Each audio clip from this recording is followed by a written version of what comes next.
Life doesn't change in the big moments. It changes in the quiet ones we almost miss. This is Days Like These.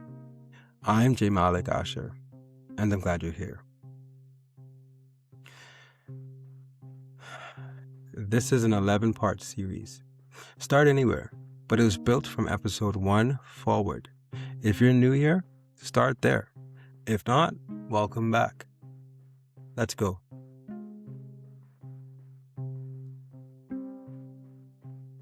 Disney told you your soulmate would arrive, that you would lock eyes and somehow everything would just make sense.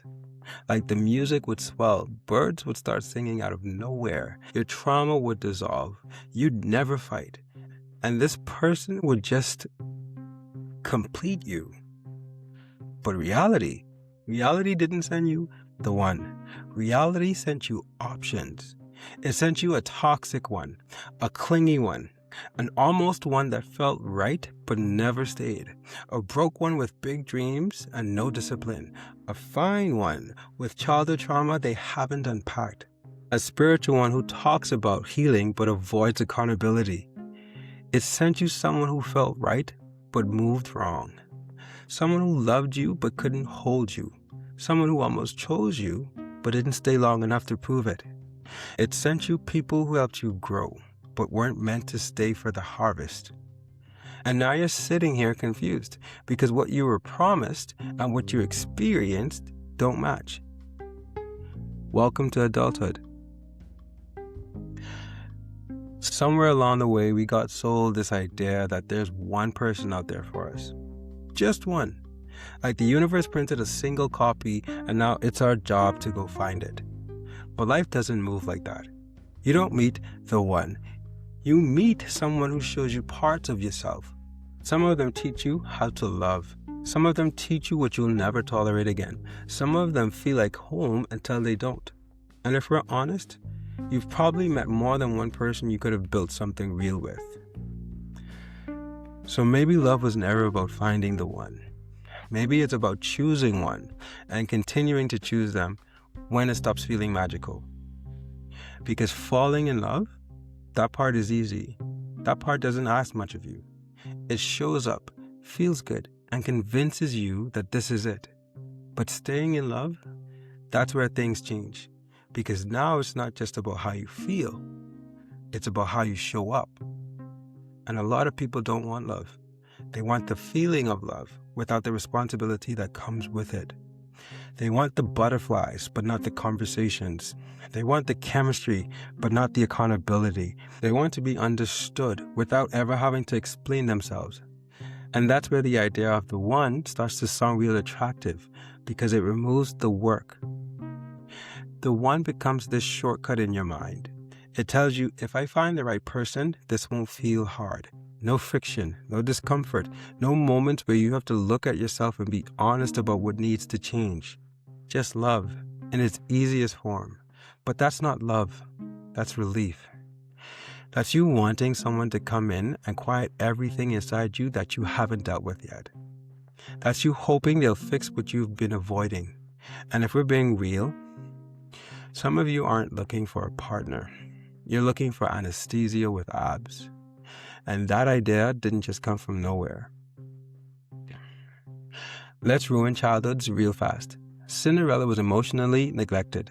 Ariel changed species for a man. Sleeping Beauty kissed while unconscious. Jail? Belle fell in love with a kidnapper.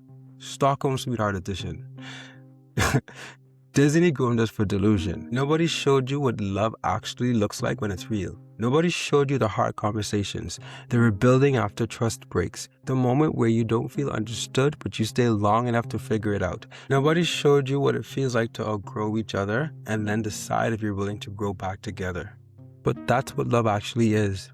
Not a fairy tale, just two people waking up every day and choosing each other on purpose. Not drifting, choosing. Because love won't fix what's broken in you. It'll expose it. It won't erase your insecurity. It'll bring it to the surface.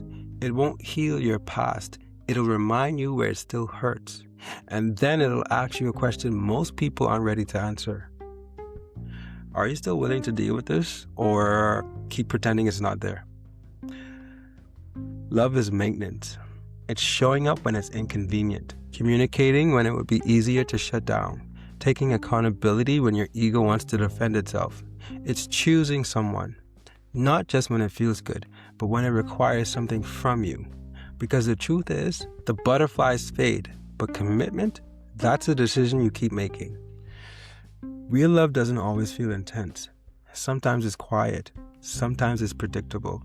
Sometimes it's just peace. And if you've been used to chaos, peace can feel like something's missing. But nothing's missing. You're just not used to stability. Real love is built. It's not perfect. It's aligned. It's not effortless. It's worth the effort. Maybe there isn't only one person for you. Maybe there are many people you could love, but only one you'll choose to build something real with. So the real question isn't, is this my person? It's, am I willing to love this person well? Because happily ever isn't something you find. It's something you create. The one isn't found. The one is created. Before you go, remember, this is a part of an 11-episode series. If you're jumping in, start at episode 1. If you're staying with me, the next one goes deeper. We talk about why love alone isn't enough. If something in this episode stayed with you, good. That means the conversation isn't over. This is Days Like These. Remember, you still matter.